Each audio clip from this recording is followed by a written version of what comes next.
और उसके बाद फिर डोज कैलकुलेशन की बात करें तो देखिए लोडिंग डोज क्या होता है। तो लोडिंग डोज देखिए ये सीपी इंटू वीडी। तो सीपी देखिए टारगेट प्लाज्मा कंसंट्रेशन, यानी प्लाज्मा कंसंट्रेशन के जो टारगेट है यानी कितने प्लाज्मा कंसंट्रेशन पे ये अपना अच्छा काम करेगी, तो इसी को हम बोलते हैं टारगेट प्लाज्मा कंसंट्रेशन। इसको जब हम मल्टीप्लाई करते हैं वॉल्यूम ऑफ डिस्ट्रीब्यूशन से और इसको डिवाइड कर देते हैं हम बायो अवेलेबिलिटी से, तो हमको लोडिंग डोज मिल जाता है। ये लोडिंग डोज का फॉर्मेशन फार्मूला हुआ। और मेंटेनेंस डोज की बात करें तो देखिए target plasma concentration multiply by the clearance and multiply by the dose interval. ठीक है, तो डोज इंटरवल यानी कितनी देर के बाद हम दवा दे रहे हैं, ये इससे मल्टीप्लाई करेंगे और डिवाइड कर देंगे बायो अवेलेबिलिटी से, तो हमको मेंटेनेंस डोज मिल जाएगा। यानी लोडिंग डोज हमको इससे पता करना है कि टारगेट हमको कितना करना है, उसका वॉल्यूम ऑफ डिस्ट्रीब्यूशन कितना है और इसकी बायो अवेलेबिलिटी, ये तीनों को हम यूज़ करके लोडिंग डोज का पता लगाते हैं। और मेंटेनेंस डोज में हमको टाइम भी देखना पड़ता है कि कितने इंटरवल पे दे रहे हैं ये चीज़, और इसका क्लियरेंस कितना है। अगर ज़्यादा क्लियरेंस है तो यानी हमको मेंटेनेंस डोज बढ़ाना पड़ेगा, और टारगेट कंसंट्रेशन ज़्यादा रहेगा तो जाहिर सी बात है हमको मेंटेनेंस डोज बढ़ाना ही पड़ेगा। इसमें भी लोडिंग डोज भी बढ़ाना पड़ेगा। और बायो अवेलेबिलिटी जितनी ज़्यादा रहेगी उतना ही अच्छा होता है। तो बायो अवेलेबिलिटी अगर ज़्यादा है तो लोडिंग डोज भी कम करना पड़ेगा और मेंटेनेंस डोज भी हमको कम ही करना पड़ेगा क्योंकि इसकी बायो अवेलेबिलिटी अच्छी है।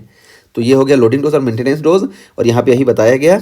और अगर ये कंटिन्यूसली आईवीए हम एडमिनिस्ट्रेट कर रहे हैं या किसी भी तरीके से कंटिन्यूसली एडमिनिस्ट्रेट कर रहे हैं तो इसकी कोई ज़रूरत नहीं है, बस हमको ये मेंटेनेंस डोज रखना है कि एक स्टेडी स्टेट बनी रहे।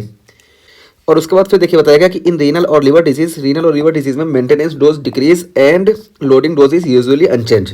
तो इसमें मेंटेनेंस डोज को डिक्रीज करना पड़ता है इन दोनों कंडीशन में। क्यों?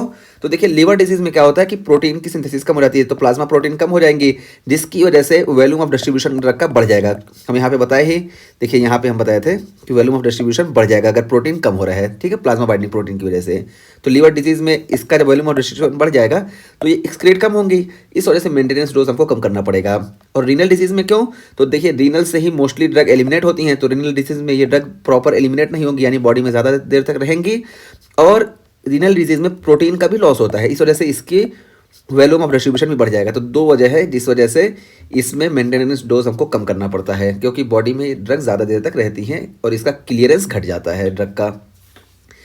और loading dose usually unchanged, loading dose जाहिर सी बात है अनचेंज रहेगा क्योंकि इससे पहले कोई ड्रग दी नहीं गई, तो जब शुरू में देंगे तो हम तो प्रॉपर ही देंगे ना, ताकि वो ड्रग अपना इफेक्ट प्रॉपर दिखा पाए। और उसके बाद time to steady state depends primarily on t half. तो स्टडी स्टेट की जो हम यहाँ पे बात की है ये मोस्टली डिपेंड करता है टी हाफ पे, ठीक है। और ये इंडिपेंडेंट होता है डोज या डोजिंग फ्रीक्वेंसी पे। स्टडी स्टेट ये डिपेंड नहीं करता है, बल्कि ये डिपेंड करता है टी हाफ पे। तो हमको मालूम है ये जब फर्स्ट ऑर्डर काइनेटिक में ये 4 हाफ लाइफ के बाद 4 to 5 हाफ लाइफ के बाद ये स्टडी स्टेट में पहुंचती है, ठीक है, फर्स्ट ऑर्डर काइनेटिक्स की ड्रग्स। तो यहाँ पे यही बताया गया। तो इसमें हमने बात किया क्लियरेंस की, तो क्लियरेंस में ये बताया गया कि प्लाज्मा कंसंट्रेशन कितना क्लियर हो रहा पर यूनिट टाइम में। और हाफ लाइफ की बात की गई कि ड्रग की जो कंसंट्रेशन है वो आधा कितनी देर में बचती है। और यहाँ पे एक चीज़ और बताया गया कि फर्स्ट ऑर्डर काइनेटिक की ड्रग है तो वो 4 से 5 हाफ लाइफ में वो स्टडी स्टेट में पहुँचती है। और स्टडी स्टेट क्या होता है कि इसमें रेट ऑफ ड्रग एलिमिनेशन और रेट ऑफ ड्रग एडमिनिस्ट्रेशन ये दोनों इक्वल होता है, तो इस वजह से स्टडी स्टेट हमको देखने को मिलती है। और डोजेस की बात करें तो देखिए लोडिंग डोज होती है और मेंटेनेंस डोज।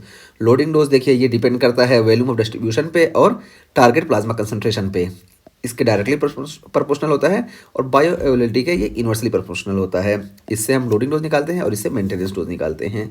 और फिर यहाँ पे यही बताया गया कि रीनल और लीवर डिजीज़ में मेंटेनेंस डोज हमको कम करना पड़ता है, जबकि लोडिंग डोज में कोई चेंज नहीं होता है।